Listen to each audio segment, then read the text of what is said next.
Hello जी। आज के दूसरे वीडियो में हम बात कर लेते हैं इरडा के बारे में, आईआरईडीए के बारे में। अब ये क्या है, ये एक और एनबीएफसी कंपनी है, बट ये सरकारी एनबीएफसी कंपनी है, पीएसयू एनबीएफसी कंपनी है। इसके बारे में हम थोड़ी सी चर्चा कर लेते हैं, देख लेते हैं इन्होंने क्यू टू में कैसा रिजल्ट दिया है, आगे का क्या गाइडेंस है, कौन से सेक्टर में ऑपरेट करता है, और बाकी सारी चीजें जो भी एनबीएफसी के रिगार्डिंग हमें देखनी है वो सारी की सारी देख लेते हैं। तो चलिए शुरुआत करते हैं हम कंपनी के मार्केट कैप से। तो रफली रफली 63,000 करोड़ रुपीस के आसपास का कंपनी का मार्केट कैप है, तो मिड कैप टाइप का एक स्टॉक है। अब देखते हैं कहानी क्या हुई। सबसे पहले अगर हम समझें कि कंपनी का बिजनेस मॉडल क्या है, तो देखो एनबीएफसी है तो लोन देने का काम करती है।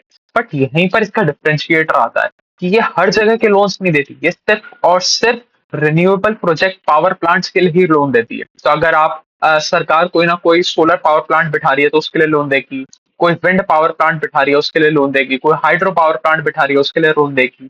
ये जितना भी रिन्यूएबल सेक्टर का जो भी काम है ना, उसके लोग फंडिंग करने का काम करते हैं। अब इसमें बहुत सारी चीजें हैं। अब आपने पहले पावर प्लांट बिठाने के लिए लोन दे दिया, उसके बाद आपको उसके ट्रांसमिशन के लिए भी लोन देना पड़ सकता है।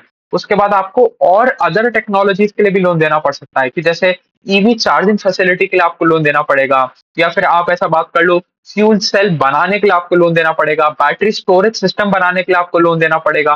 तो इलेक्ट्रिसिटी से रिलेटेड और स्पेसिफिकली रिन्यूएबल एनर्जी से रिलेटेड जितना भी काम है, उसके लिए कंपनी लोन प्रोवाइड करने का काम करती है।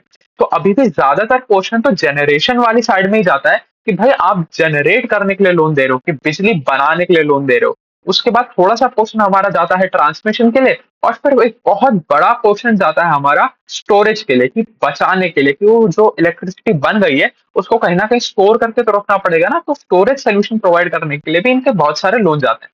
अब देखो बाकी सारी एनबीएफसी कंपनी में यही डिफरेंस है इसमें और बाकी सारी में, कि ये एक बहुत ही स्पेसिफिक नीश सेगमेंट में लोन करते हैं। बाकी सारी आप एनबीएफसी देखोगे, कोई एमएसएमई लोन कर रहा है, कोई अनसिक्योर्ड कंज्यूमर ड्यूरेबल लोन कर रहा है, कोई होम लोन कर रहा है, सब लोग अलग अलग अपना सेगमेंट पकड़ के बैठे हैं। एक लौती यही ऐसी कंपनी है जो प्योर रिन्यूएबल एनर्जी लोन कर रही है।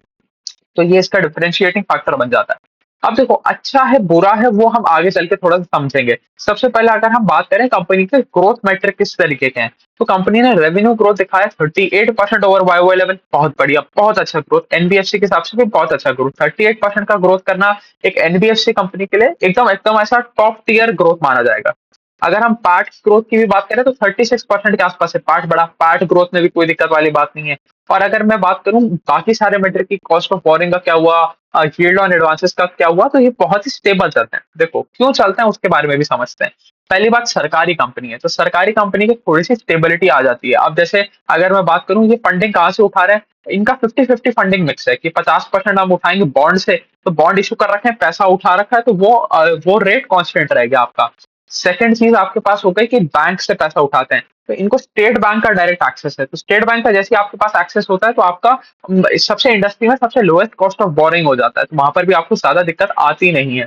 तो अच्छी चीज है, कोई ज्यादा दिक्कत वाली बात नहीं है। आपका कॉस्ट ऑफ बोरिंग स्टेबल रहा, आपका यील्ड स्टेबल रहा, तो अगर आपकी दोनों चीजें स्टेबल रही तो आपका स्प्रेड भी स्टेबल रहेगा। स्प्रेड क्या होता है, yield minus cost of boring is आपका स्प्रेड। जो आपका स्प्रेड बन रहा है वो भी कांस्टेंट है, वो भी बहुत बढ़िया बात है।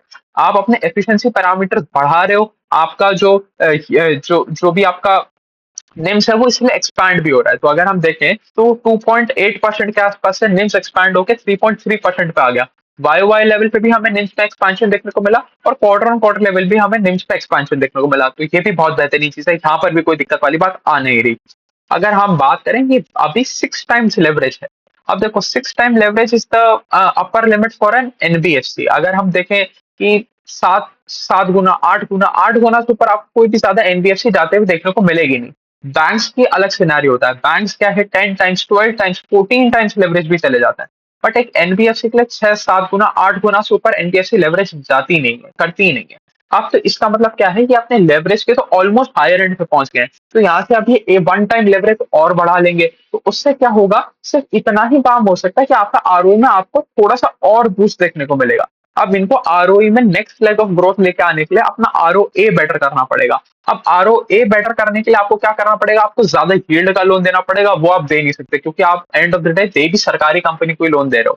मतलब ये गवर्नमेंट ने ही अपना एक सर्कल सा बना लिया है, कि हम आईआरडीए को फंडिंग करेंगे, फिर हमारे प्रोजेक्ट के लिए आईआरडीए फंडिंग उठा के लेके आएगा। तो एक ये सर्कल लूप बना हुआ है।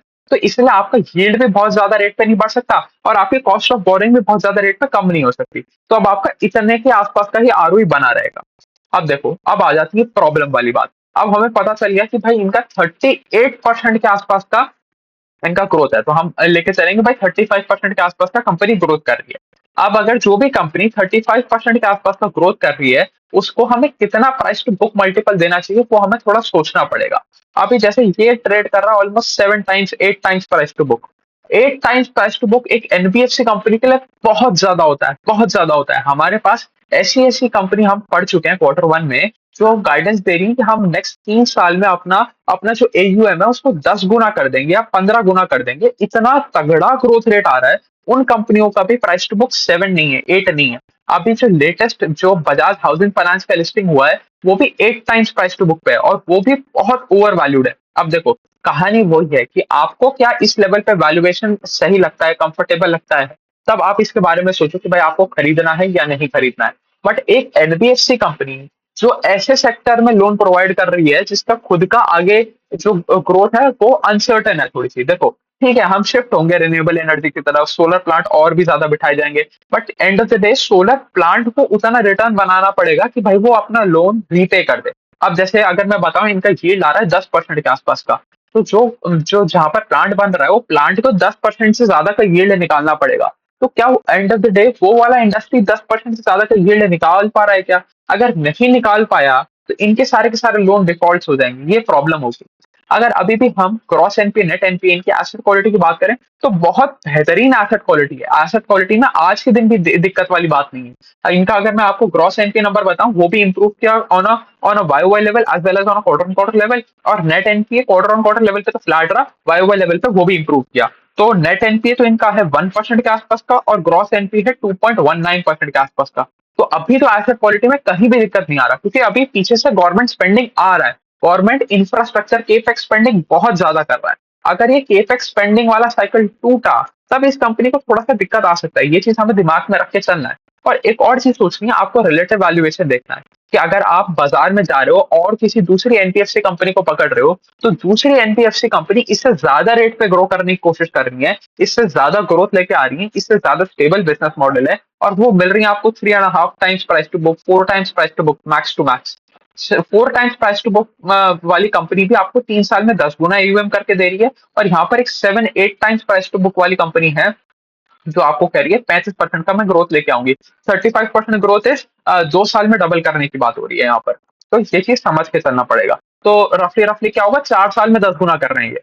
वो कंपनी कह रही है मैं 3 साल में 10 गुना कर रही हूँ, उसका प्राइस टू बुक मल्टीपल है 4 का, इसका प्राइस टू बुक मल्टीपल है 8 का। वैल्यूएशन डबल महंगा और 1 साल एडिशनल भी लग रहा है हमें, हमें अपना अपना डबल करने में, 10 गुना करने में।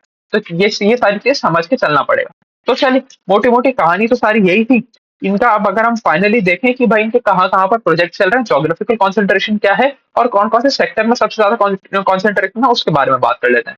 तो अगर मैं जोग्राफिकल कॉन्सेंट्रेशन की बात करूं, तो इनका 50% तो आता है इन 5 स्टेट से, जिनका नाम है राजस्थान, महाराष्ट्र, आंध्र प्रदेश, कर्नाटका और आपका तमिलनाडु। तो इन इन 5 स्टेट से आपको 50% से ज्यादा का कंट्रीब्यूशन आता है। और अगर मैं सेक्टर की बात करूं कि कौन से सेक्टर में सबसे ज्यादा लोन दिया गया है, तो वो आ जाता है 26% तो सोलर के लिए लोन दिया है, 16% विंड के लिए लोन दिया है, 11% हाइड्रो पावर के लिए लोन दिया हुआ है, और रिमेनिंग 47% अलग अलग चीजों के लिए लोन दिया है कि भाई आपने इलेक्ट्रिक व्हीकल चार्जिंग स्टेशन लगाने के लिए लोन दे दिया, आपने बैटरी स्टोरेज सिस्टम्स के लिए लोन दे दिया, आपने हाइड्रोजन के लिए लोन दे दिया, आपने न्यूक्लियर एनर्जी के लिए लोन दे दिया, वो बाकी सारे 47% में आ जाते हैं।